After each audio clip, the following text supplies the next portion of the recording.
दैनिक लोकन्याय संघर्ष, आवाज तुमचा, साथ आमची।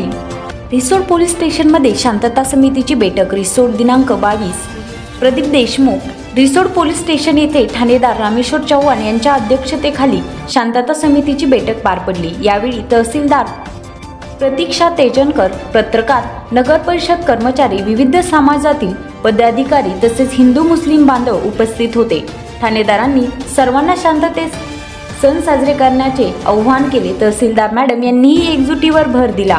बैठकीत सौहार्दपूर्ण वातावरणात चर्चा झाली आणि पुढील काळातही अशी शांतता राखण्याचा संकल्प करण्यात आला। आगामी येणारे सगळे धर्माचे जे सण आहेत ती सगळ्यांनी अतिशय शांततेने, दुसरा कुणाला त्रास होणार नाही या अनुषंगाने सगळ्यांनी करतीलच अशी मला पुरेपूर अपेक्षा आहे।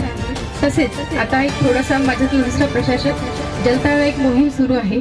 जलताऱ्यामध्ये जे आपली पाण्याची पातळी आहे जी खालावलेली आहे, तर आपल्याकडे आता अशी परिस्थिती आहे की जे काही धरणं बनणार आहेत किंवा जे काही बंधारे वगैरे जे बनणार होते आपल्या रिसोड तालुक्यात किंवा आपल्या वाशिम जिल्ह्यात, ते सगळे बनून झालेले आहेत। आता नवीन कुठला वॉटर कन्झर्वेशनचा सोर्स आपल्याकडे आता नाहीये, नवीन कुठला काही घडू शकत नाही।